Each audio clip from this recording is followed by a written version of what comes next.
Culture G, Cultivez votre curiosité.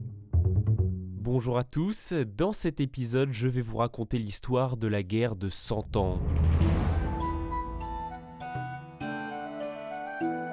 Revenons à la fin du Moyen-Âge, le roi Philippe le Bel meurt en 1314 et commence alors l'une des successions les plus compliquées de l'histoire de la monarchie française. Ses trois fils, Louis X, Philippe V et Charles IV, surnommés depuis les rois maudits, lui succèdent successivement et meurent tous après quelques années de règne sans aucun héritier mâle. Et oui, c'est ainsi à l'époque, il faut un garçon, la loi salique est toujours en vigueur, les femmes ne peuvent pas accéder au trône. Le problème avec les femmes, c'est que dès que vous sortez de la cuisine... En tout, Philippe le Bel a eu 4 enfants, 3 garçons et une fille, Isabelle de France, devenue reine outre-Manche par son mariage avec Édouard II d'Angleterre. En 1328, quand Charles IV meurt, son successeur tout désigné est alors son neveu, le fils d'Isabelle de France et d'Édouard II, Édouard III, récemment couronné roi d'Angleterre. En France, c'est absolument hors de question de voir le roi d'Angleterre devenir roi de France. Les pairs, les grands du royaume, se rappellent alors que la monarchie française est à l'origine et théoriquement élective. Les premiers Capétiens faisaient élire leur fils aîné de leur vivant. Ils procèdent donc à un vote, et c'est un cousin de Charles IV et un neveu de Philippe le Bel qui est désigné, Philippe VI de Valois. Il est sacré roi de France à Reims le 29 mai 1328. C'est le premier souverain de la dynastie des Valois.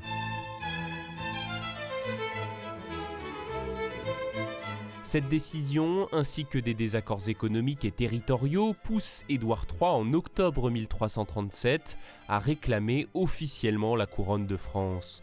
Il envoie une lettre adressée, je cite, à Philippe de Valois qui se dit roi de France. Il le traite d'usurpateur. L'Angleterre déclare la guerre. L'ennemi nous déclare la guerre! Les Français subissent d'abord de cuisantes défaites, comme lors de la bataille de Crécy en 1346. C'est aussi à cette période que l'Europe est frappée par un terrible fléau, la peste noire. L'épidémie ravage le continent, tuant plus d'un tiers de sa population, autour de 25 millions de personnes. C'était une sombre époque, Harry, une sombre époque. La peste va suspendre les hostilités pendant quelques temps. En 1356, le fils d'Édouard III, surnommé le Prince Noir à cause de la couleur de son armure, remporte la bataille de Poitiers. Le fils aîné de Philippe VI, Jean II, couronné quelques années auparavant, y est fait prisonnier. Les Anglais demandent alors une rançon exorbitante pour sa libération, ainsi que l'Aquitaine, l'Anjou et la Normandie. Contre un acompte et l'envoi de 6 otages dans l'attente du paiement intégral, Jean II est libéré. Il prend des ordonnances afin de pouvoir honorer cette dette, il crée une nouvelle monnaie, le franc, et de nouvelles taxes bien mal accueillies dans un pays déjà durement éprouvé par l'épidémie. Tout cela s'avère finalement inutile, son fils cadet, Louis, qui faisait partie des 6 otages, s'évade.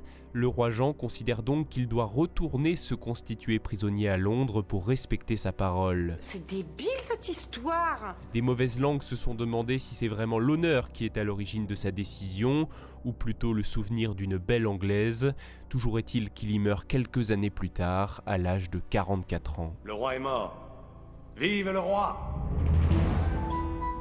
Le royaume de France est au bord du gouffre, et c'est heureusement un homme très intelligent qui monte alors sur le trône, le fils aîné de Jean II, Charles V, dit le Sage.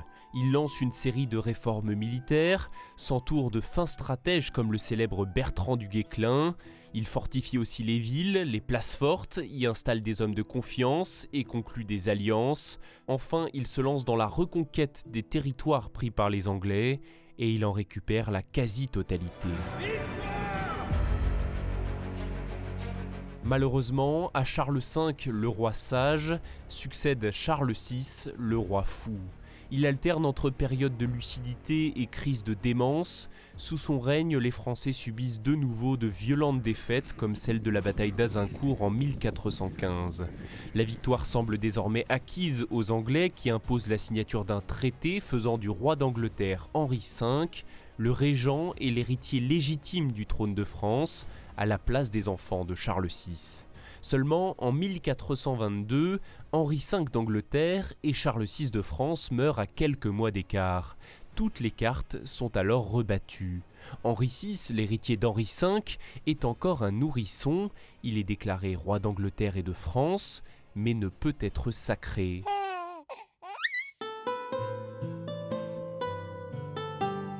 Parmi les 12 enfants que Charles VI a eus avec Isabeau de Bavière, son épouse légitime, le seul de ses 6 fils encore vivants à sa mort se nomme Charles.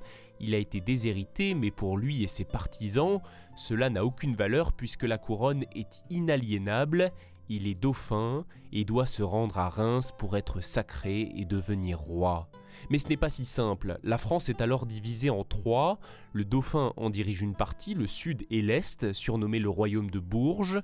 Les Anglais en possèdent une autre, et la 3e est dans les mains des Bourguignons, alliés des Anglais, et ce sont eux qui tiennent Paris et Reims.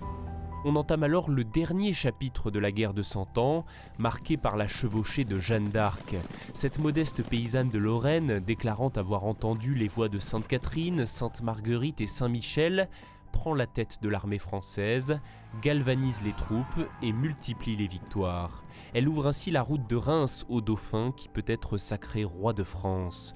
Il prend le nom de Charles VII et petit à petit il reconquiert le royaume jusqu'à une victoire française décisive en 1453 à la bataille de Castillon. C'est la fin de la guerre de 100 ans commencée en 1337. D'ailleurs, si vous calculez bien, elle n'a pas duré 100 ans, mais 116 ans. Enfin, le traité de Picquigny entre la France et l'Angleterre, signé en 1475, met un point final à ce conflit. La guerre de 100 ans a tourné la page de la grande époque de la chevalerie. La France a désormais une armée permanente et modernisée, avec une infanterie et de nouvelles armes comme la bombarde et la poudre à canon.